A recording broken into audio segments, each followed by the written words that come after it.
एक पत्रकार को अगर परेशान किया जा रहा है तो सारे पत्रकारों को एक हो जाना चाहिए, एक होकर धरना प्रदर्शन करना चाहिए, प्रोटेस्ट करना चाहिए, सड़कों को जाम कर देना चाहिए और प्रशासन के खिलाफ नारेबाजी करना चाहिए अगर किसी को नाजायज किसी पत्रकार को परेशान किया जाए। नमस्कार, आप सभी का स्वागत है इन टुडे पर। मैं हूं आपके साथ मोहम्मद खालिद खान। आज हम बात करेंगे जिस तरह से उत्तर प्रदेश के अंदर पत्रकारों के साथ जो मिसबिहेव किया जा रहा है, पत्रकारों को जिस तरह से परेशान किया जा रहा है। अगर उत्तर प्रदेश के अंदर अगर पत्रकार सच्चाई दिखाने की कोशिश करता है या सच्चाई की तरफ बात करता है तो उसको जेल भेज दिया जाता है, उसके ऊपर झूठे मुकदमे बना दिए जाते हैं। अगर वो किसी के खिलाफ सच्ची पत्रकारिता करता है, सही चीज़ अगर दिखाने की कोशिश करता है, साहस करता है, तो उसको उत्तर प्रदेश की पुलिस गुंडा बना देती है, उसके ऊपर मुकदमे लाद देती है, उसके ऊपर यूएपीए जैसे मुकदमे लगा देती है। उत्तर प्रदेश के बाहर भी यही हाल है। आखिरकार मैं आज उत्तर प्रदेश की सरकार से मैं सवाल कर रहा हूँ, इस मेरे सवाल का उत्तर प्रदेश की सरकार को जवाब देना चाहिए और उत्तर प्रदेश के विधायकों को, उत्तर प्रदेश के मुख्यमंत्री महोदय को, उत्तर प्रदेश के और भी नेताओं को आज जवाब देना चाहिए। मेरी बात का सवाल ये है कि हर चीज़ पे बिल पास हो जाता है, हर चीज़ पे कानून बनता है और भारत के संविधान के जो चौथा जिसको खंभा कहा जाता है, चौथा स्तंभ जिसको कहा जाता है, संविधान का चौथा स्तंभ जिसको कहा जाता है, उसके ऊपर जब जुल्म होता है, जब उसको मारा जाता है, जब उसके साथ गलत काम किया जाता है, जब उसको परेशान किया जाता है, जब उसको जेल भेजा जाता है, तब कोई बोलता नहीं। आज आप लोगों से सवाल है कि आखिरकार संसद के अंदर, विधानसभा के अंदर हर तरह के बिल पास हो जाते हैं, लेकिन पत्रकारों के ऊपर बिल क्यों नहीं पास किया जाता? पत्रकारों की आवाज़ बुलंद करने के लिए बिल क्यों नहीं पास किया जाता? उनको इंसाफ दिलाने के लिए बिल क्यों नहीं पास किया जाता? और अगर पत्रकार सच्चाई दिखाता है तो उसको आप जेल भेज देते हैं।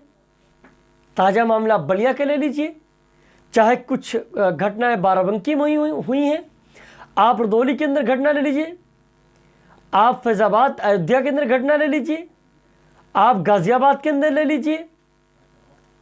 इस तरह से कई ऐसे पत्रकार हैं जिनके ऊपर जानलेवा हमला किया गया। सही अगर सच्चाई दिखाई तो उनके ऊपर मुकदमा बना दिया गया, उनको डराया जाता है, उनको परेशान किया जाता है, प्रशासन पहुंच के उनको कहीं ना कहीं धमकाता है। कुछ पत्रकार जो हिम्मत वाले होते हैं, जो वाकई में ईमानदार पत्रकार हैं, वो लड़ जाते हैं और बहस करते हैं, भले आप उनको जेल में डाल दीजिए। कुछ पत्रकार वो खामोश बैठ जाते हैं डर के, प्रशासन के डर से, भारत सरकार के डर से। एक तरफ सरकार कहती है कि पत्रकारों को पूरी की पूरी सुरक्षा दी जाएगी। कहाँ है सुरक्षा? क्या आपने बलिया में सुरक्षा दिया? अगर उसने सच दिखाया तो आपने सुरक्षा दिया? आपने तो जेल भेज दिया उसको। मैं सच बोलता हूँ, बोलता रहूँगा जब तक जिंदगी रहेगी। और आज मैं एक पत्रकार समाज कल्याण समिति का एक बाराबंकी के प्रवक्ता की हैसियत से मैं आज एक बात बता दूं अपने और भी पत्रकारों को। जिस तरह से उनको परेशान किया जा रहा है, मैं अपनी तरफ से मैसेज देना चाहता हूं कि जिस तरह से पत्रकारों की एक यूनिटी बन रही है, एक यूनियन बन रही है, उसके अंदर सभी को मिलकर काम करना चाहिए। अगर एक पत्रकार के ऊपर अगर अत्याचार हो रही है, एक पत्रकार को अगर परेशान किया जा रहा है, तो सारे पत्रकारों को एक हो जाना चाहिए, एक होकर धरना प्रदर्शन करना चाहिए, प्रोटेस्ट करना चाहिए, सड़कों को जाम कर देना चाहिए और प्रशासन के खिलाफ नारेबाजी करना चाहिए अगर किसी को नाजायज किसी पत्रकार को परेशान किया जाए। फर्जी में रोड जाम करने की मैं बात नहीं कर रहा। वाकई में अगर किसी को परेशान किया जा रहा है, अगर किसी को परेशान किया जाए तो फौरन उसके ऊपर सारे संगठन एक हो जाएं और पूरी तरह से सरकार के खिलाफ प्रदर्शन करें और प्रशासन के खिलाफ प्रदर्शन करें।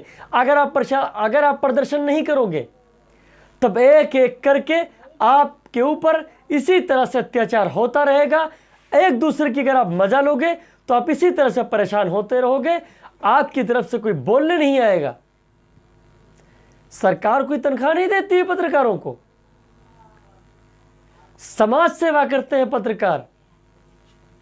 पत्रकार अपनी जान लड़ाकर ऐसी ऐसी खबरों को कवरेज करता है कि जहां पे अच्छे अच्छे लोग जाने के लिए सोचते हैं, डरते हैं।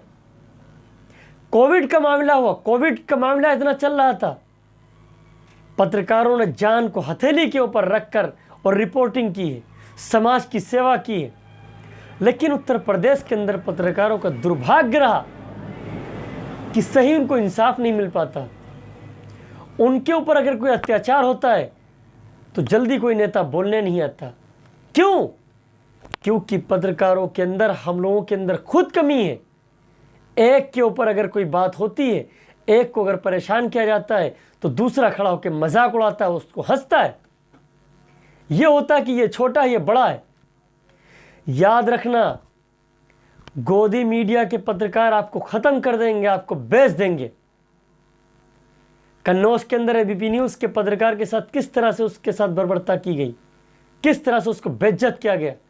आगरा के अंदर किस तरह से पत्रकार के साथ, उसके साथ मिसबिहेव किया गया। मेरे पास बहुत बड़ी लिस्ट है। दुख होता है सुनकर, देखकर। क्या इस तरह से होना चाहिए? मैं सरकार से अपील करता हूं और मुझे पूरा यकीन है, मुझे पूरा विश्वास है कि बीजेपी की सरकार उत्तर प्रदेश के अंदर है और उत्तर प्रदेश के जो मुख्यमंत्री जी हैं, ये इस बार पत्रकारों के साथ खड़े रहेंगे और खड़े हैं और बिल पास करने का काम करेंगे। बिल वो भी इस तरह का पास होगा, अगर कोई भी नेता हो, चाहे मंत्री हो, कोई अधिकारी हो, कोई भी हो, अगर पत्रकारों के साथ वो बदतमीजी करता है तो उसको तुरंत उसकी सदस्यता रद्द कर देनी चाहिए, उसको तुरंत जेल भेज देना चाहिए जांच करके। जब तक पत्रकारों के साथ प्रशासन और सरकार नहीं खड़ी होगी, इसी तरह से पत्रकार परेशान किए जाएंगे और उनको जेल भेजा जाएगा।